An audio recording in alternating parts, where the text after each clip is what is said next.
You're listening to Inside the Village, where all news is local and no topic is off limits. So help me, Bob, it's bully in the alley. Hey, bully in the alley. So help me, Bob, it's bully Across the Village Media Network and wherever you get your favorite podcast. Welcome back to another edition of Inside the Village. I'm Scott Sexsmith. Derek Turner, executive producer of the show, is here as always. However, editor-in-chief Michael Friscolanti, you know him as Frisco, he is not present today. Derek, first of all, welcome to the show. It's great to be here. It's great to have you here. Great to have you in front of the camera as opposed to always being behind it. I don't know how this happened. Somehow someone approved a holiday request for Frisco, and I guess he just forgot that we're in here every week, or at least we try to be. But all kidding aside, we do hear all the time from viewers and listeners when we do miss a week. So instead of just skipping it altogether, we thought you and I'd put together a bit of a best of show. But I got to tell you this, I kind of like the room. There's a lot of space. There's a lot of extra space this week. I'm not used to having all of this free reign on this table. I can open up my laptop. He's not encroaching on my space, so it's good. But you know me and my OCD, a little bit out of sorts because he's always there. But we'll get through it. Well, I'll try to crack a few jokes on behalf of Frisco at your expense, just because he's not here. Yeah, he is good at that, no question. The one story I wanted to, we talked about my OCD a couple of episodes ago, and I meant to get into a story, and we somehow got distracted, but this got me thinking about it. When the kids were young, making the bed was always my thing in the morning, and you know what I'm like. You know what my desk is like. I'd always make sure that there was not a wrinkle on that bed, and you could bounce a quarter off the thing. Right. And as soon as I would get it done, both kids just jump on it, wrinkle it, mess the thing right up, just to get inside my head. So this is good. Frisco's not going to encroach. I'm feeling good about this setup. Excellent. Okay, so what we're going to do today, we've had some really, really memorable guests on the program in the last few weeks. So what you and I thought we'd do is kind of look back and run some clips from some of the shows that we have had on in the last few weeks. So if you're good with that, I'm good with that. Let's kick it off. Perfect. Sounds great. Okay, let's start with the Canadian Dental Care Plan. Several months back, the federal government announcing this plan, a $13 billion initiative. But so far, it's got a lot of dentists and patients not smiling. Our guest that week was Dr. Manish Jain. He heads up the Ontario Dental Association, joined us on the program, and he talked about the concerns that both the patients and the dentists have about this new plan from the federal government. So, doctors, this has been sort of coming into place, especially in the few months before it came into place. What were the big concerns that you and other associations were voicing? Because there were some concerns. Yeah. I mean, so just to set the record straight, from the start, dentists have wanted this to be a successful program. Mm-hmm. We know how important this is to so many Canadians. We have worked really hard with Health Canada to create a program that is going to be truly, it's going to serve the people that deserve it, right? And you want this to be a sustainable program for patients, for dentists, and also for taxpayers. So there were some issues early on, and we still are seeking some clarification with the health minister about this. But things like, they were expecting dentists to sign a contract, and the contract was the Health Canada and Sun Life. Sun Life is the insurance company that's going to be administering the CDCP. It said in the contract that they can make unilateral changes to the contract. Well, who in their right mind is going to want to sign something like that? Yes, exactly. Right? So, the idea was wonderful, but I think the whole program was born out of politics. Mm-hmm. It was not born out of policy, right? So, I mean, the NDP came to the Liberals, and there's the confidence and supply agreement. So obviously, normally a program like this takes years to develop, and they kind of got things underway in 10 months. And the dental associations were kind of late to come to the table. Yes. Not that we were asking to, but the government didn't bring us in until closer to the end. And so I think, history's history. Let's move on and let's try to make this program better. But we are working very hard with government, and we just want to continue that dialogue with the minister and make sure that we can get these issues ironed out. The contract was one issue. The other issue was, on-site verification. So currently, as a dentist practicing in Ontario, there's patient privacy. You're dealing with health records, medical records. So not even the police can come into my office and ask for records, patient records, unless they have a warrant, right? Yes, A properly executed warrant. But in the contract, they said that Sun Life and Health Canada can access all patient records, for verification processes. Well, we need to make sure that marries with our provincial regulation, right? So simple things like that. I don't think it was kind of thought out. So those are some of the issues that we're bringing out to Health Canada.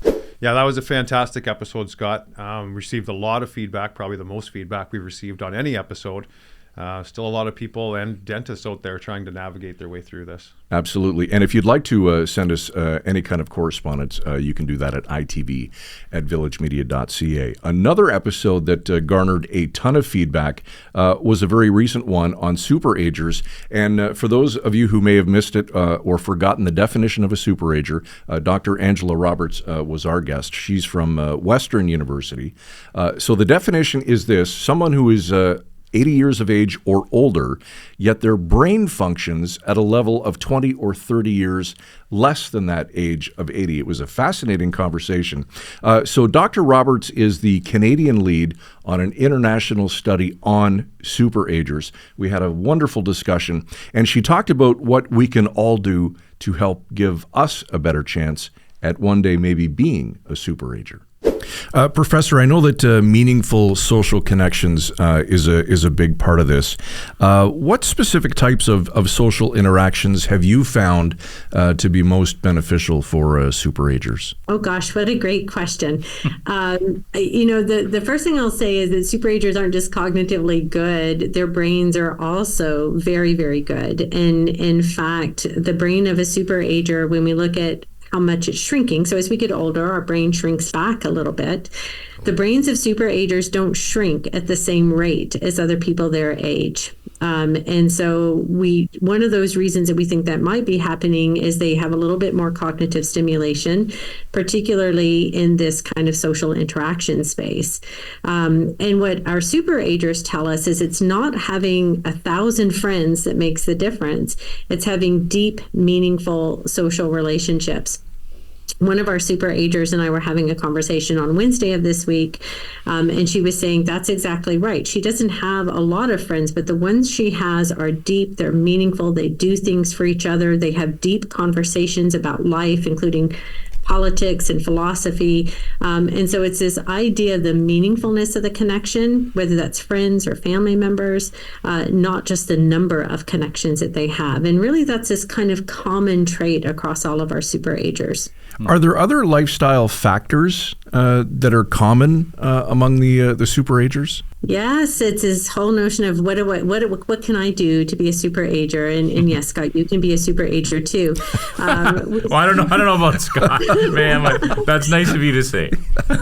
Checks in the mail. Exactly. So we certainly think this is probably a combination of biology and behavior. I think like all stories of aging. But one of the things that we know about superagers, or at least we're starting to understand, is this isn't simply an explanation that they're at lower risk of developing dementia. In fact, many of our superagers have a family history of dementia.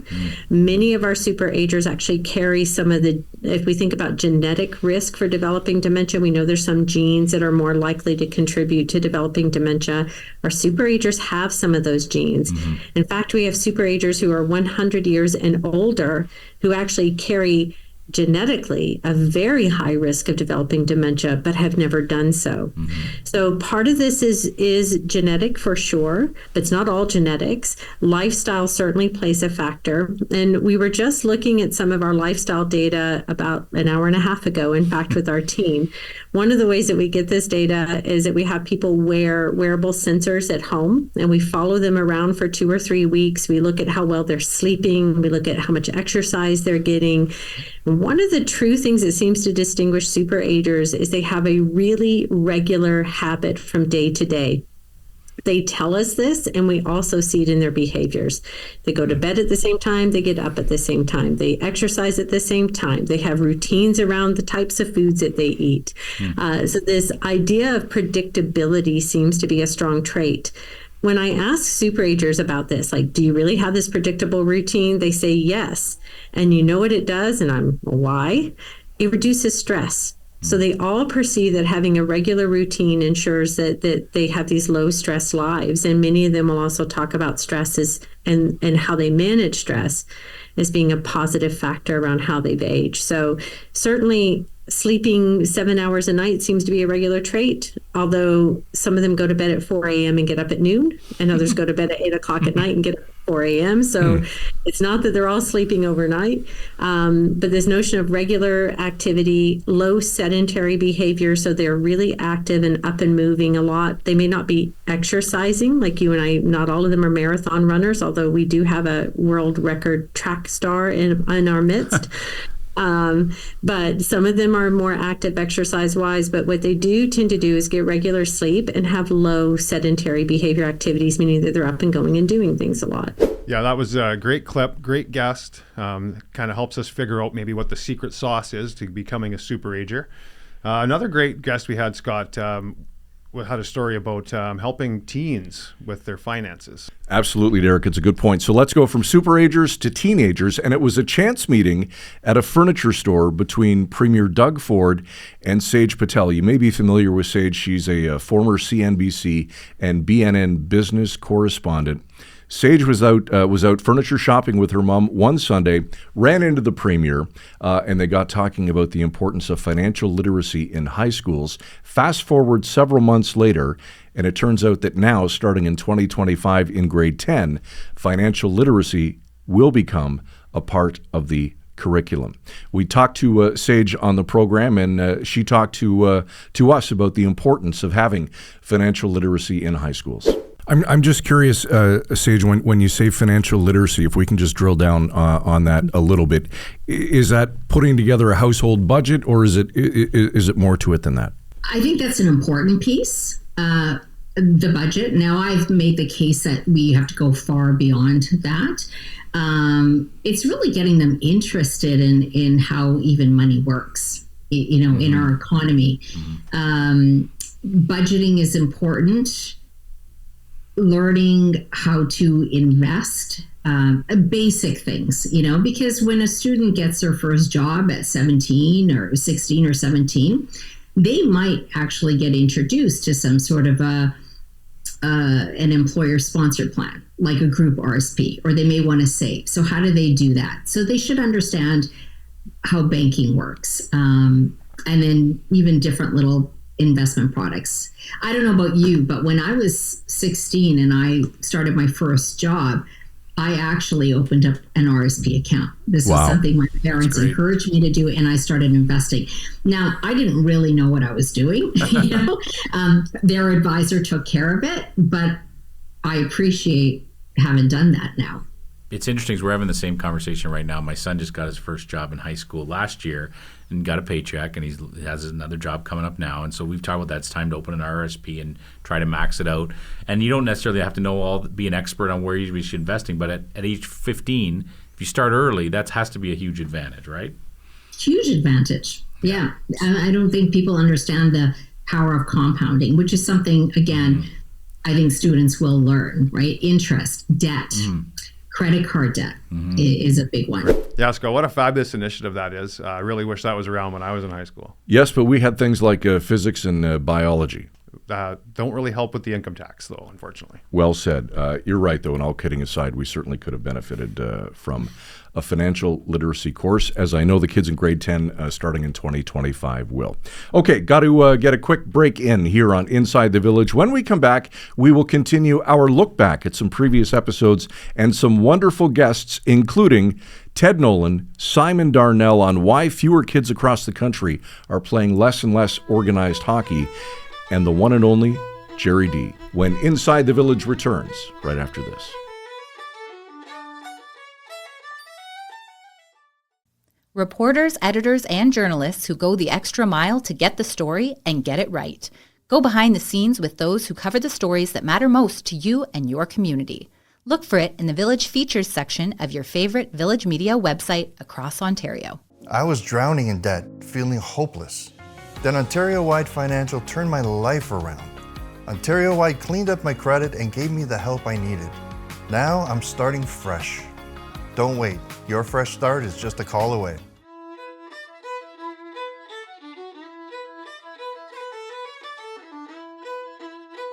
Welcome back to Inside the Village across the Village Media Network and wherever you get your favorite podcast.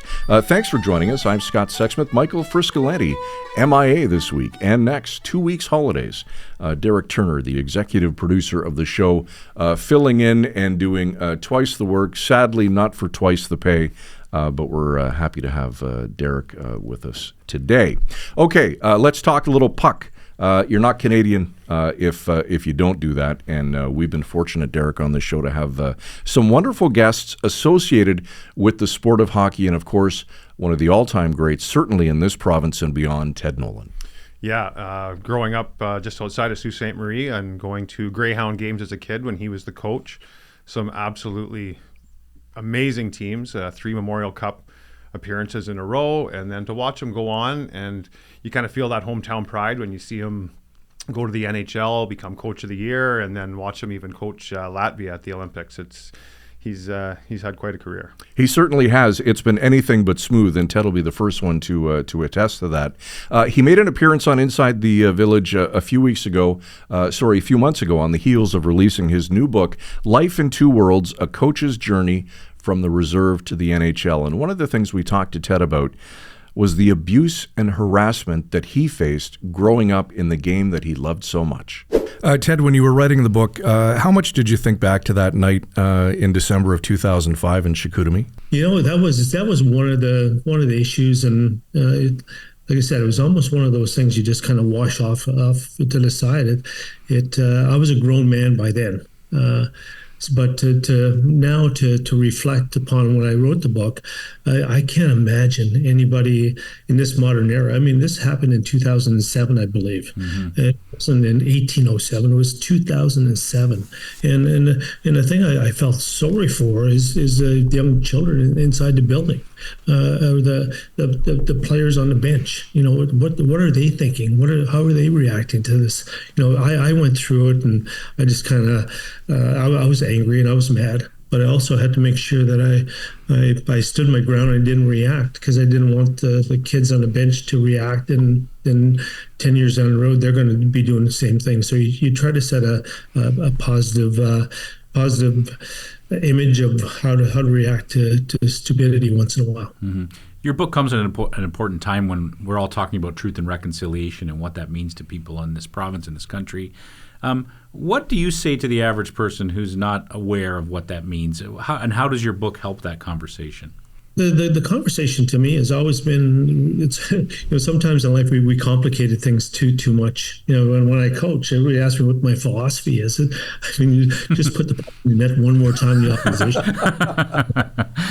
It's not really that complicated, and so is this. I mean, the simple thing is don't be so judgmental and think that you're better than somebody else. We're all God's children, and we're all here trying to do the same thing, and having respect for one another, and get to know each other. You don't really know what someone's going through until you actually get to know them and talk. My whole career, right from the time when I went into Sault Ste. Marie to play hockey and go to school, not too many people ever said, "Ted, how you doing? Where do you live? How much family members do you have?" And nothing like that. But when I got home, everybody asked me that. So it was just like, and that's where the title of the book came in, Living in Two Worlds. Absolutely loved having Ted on the show. He was a great guest, a great interview. Told a really funny story off air about him and his son Jordan, who plays one of the gyms on Shoresy, getting in an elevator and a young child getting on with them and kind of staring at Jordan. And it's not like, "Hey, are you Jordan Nolan from the LA Kings?" It's, "No, are you one of the gyms?" That's not the Stanley Cup champion Jordan Nolan, but one of the gyms. Exactly. And Jordan also played for the Greyhounds, so got to watch him play here as well. Yeah, very cool. Great family, great hockey family. And of course, growing up in this country, it's part of your religion, it seems, to play hockey either on the street or on the ice. We had a guest on several weeks back, Simon Darnell from the University of Toronto. He's an expert in sports culture and sociology. And Derek, you'll recall one of the things that Simon talked about was that new research is showing that fewer and fewer kids across the country are playing less organized hockey. Frisco and I and yourself, of course, thought it was a fascinating topic. We invited Simon on to talk about it. And he thought that one of the reasons why those numbers could be dropping could be due in part to the toxic side of the game. Simon, in terms of the overall decline and whether it's hockey or other sports, how much of a role is safety playing in that decline? Oh, I think it's huge. Yeah, I think it's huge in a couple of respects. I mean, I think, and I've had this discussion in my own head and with family a lot, like, is it safe to put your kid into hockey, right? That's a big question for a lot of people. And I think if they have any doubts about that, the concussion crisis and those kinds of things, then it makes sense to me that they wouldn't put their kid into hockey. So that kind of safety issue is really significant. The other safety issue, of course, is, are they going to, can you trust the coaches? Can you trust the culture of elite sport? And, the more that researchers dig into these kinds of issues of safety for athletes, the more we see what an issue this has been, and we haven't really talked about it. So, yeah, I'm sure that the safety of kids is something that gives a lot of parents pause, as it should, both their physical safety and then their emotional safety as well. It's a great point because I'm as someone I've been lived at the rinks now for the last 10 years too, with driving my kids there, and I love the game. I wasn't a big hockey fan before my kids started playing hockey, but I do love the game. I love the memories that they've made doing it. But I'm not going to lie, Simon, when you're at the rink, it's pretty often you see the toxic side of hockey. You see somebody who's not behaving in the right way, a parent in the stands or a coach, and it does make you feel like, man, I can see why someone might not want to put their kids. And then you see, and then the other side, you see what's happened with those 5 World Junior players who are now facing these serious charges, and that can turn people off. Is that all playing a role as well? I think so. I mean, I know a lot of people have, just friends that I have, family members who have sort of given up on the game, that because of these issues, they don't think that it's worth it to put their kids into hockey. And I get that. I'm more of the perspective that this means that the game of hockey still needs attention. It still needs some reform. We still need to be clear about what our values are, because I really do think that hockey still has a lot to offer to kids. The teamwork, the responsibility, the dedication, all that stuff is still there. We need to make sure that we can promote those values, and then also paying attention to the fact that that hockey does have a toxic side that we haven't always paid attention to. Yeah, some interesting stuff there, and will be interesting to see exactly where Simon's study goes in the next several months. Shame to think, though, that fewer and fewer kids are playing hockey. Okay, let's end the show with one of the funniest guests that we've had on in some time, Derek, and a guy that is certainly no stranger to Canadians, and that's Jerry D. Yeah, he was kind enough to join us from his home, but he was in the midst of a tour that you caught the stop here in Sault Ste. Marie. Yeah, he was he was great. The name of the tour was the Funny You Should Say That Tour, of course, to coincide with Jerry's book that he had released a few months prior. It was a great couple hours, probably about 2,000 people in the audience for the show that we were lucky enough to see. Intimate setting, funny guy. It was a great night.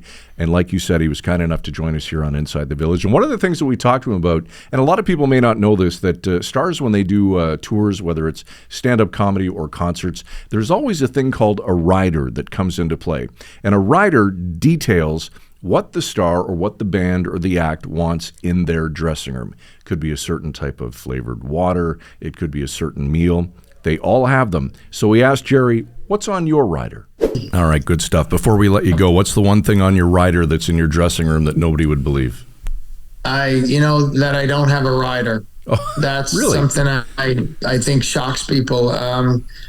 Even Live Nation's like, what do you want in your green room? I'm like, I don't know, maybe a cup of coffee and some cookies and fruit. So that's pretty much it. I physically don't have a rider. Maybe my agent has one, but I don't really have a rider. And I don't even know if people know what it is. I didn't know what it was forever. I'm like, a rider? Like, I'm going to drive myself there. I didn't know what it was, right? So I remember doing a gig with Louis Anderson, rest his soul, who was, I opened for him years ago, probably 2004, and he had a green room that had everything. I was like, man, this is cool. He didn't touch any of it. He's just like, yeah, he asked me what I wanted, and I just fill it with a whole bunch of stuff. So I'm like, and the other thing too about the rider is I pay for the rider. So it's not like it's some magical sort of stuff that shows up.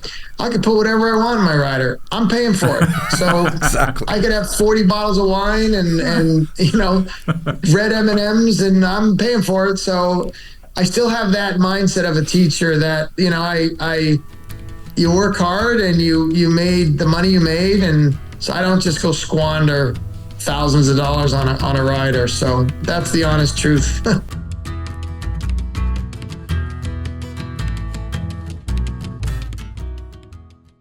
Last year, financial stress had me at my wit's end. I felt trapped and embarrassed that it had gotten so bad. I really felt I had nowhere to turn. That's when I called Ontario-wide Financial. Their home equity lending was a game changer for me. Despite my bad credit and being in a consumer proposal, they helped me get the cash I needed. Thanks to Ontario-wide Financial, I've started this year with hope, not stress.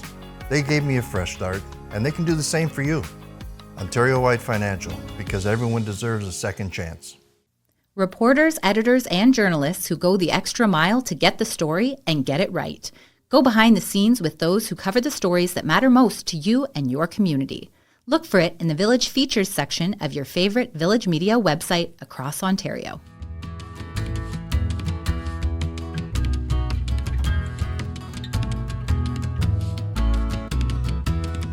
Back to wrap on another episode of Inside the Village. Derek, one thing that we didn't mention to the audience, and we should, one of the reasons we wanted to do this is kind of give everybody a bit of a behind-the-scenes look as to what the set looks like. From your perspective, that's where you sit and piece everything together. Of course, Frisco is usually right here. He's not. So you can see the mess, right? You always make it look nice and clean and pretty at the end of it, but now people can kind of see, the full look of the studio. Yeah. This is where I get to sit each and every week and enjoy the show and listen to you and Frisco interview our guests and entertain our audience. And it is deceiving, I think, when people watch it online compared to how small it actually is in here. So I think it's neat to give them a different perspective. Absolutely. And it's not a big room. It's, it's probably 15, 17 feet long by, maybe 10 or 11 feet wide. Now, the iMac that you see directly behind Derek is usually what we use as a monitor when we bring guests in to the show. And then, of course, they're always on the screen over my left shoulder. So there you go. There's 3 or 4 cameras that we roll with, and then at the end of every episode, Derek pieces it together, and you can see how the lighting works. And again, our apologies for the messy floor, but hey, the cord's got to go somewhere. And the camera doesn't catch that. And the camera does not catch it. And because of the creative work that you do and what we call post-production, it looks like a clean shoot when all is said and done. Okay, let's pack up and head out for another week. Frisco off again next week, so likely Derek and I again with a little bit of a look back at the season that has been so far to this point, the midpoint of season 3.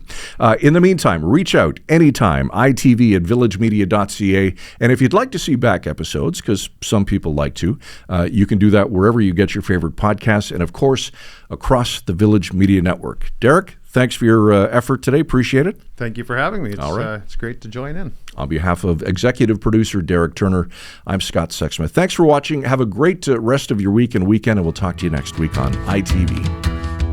You've been listening to Inside the Village. Frisco and Scott's Wardrobe, provided in part by Moores, Sault Ste. Marie.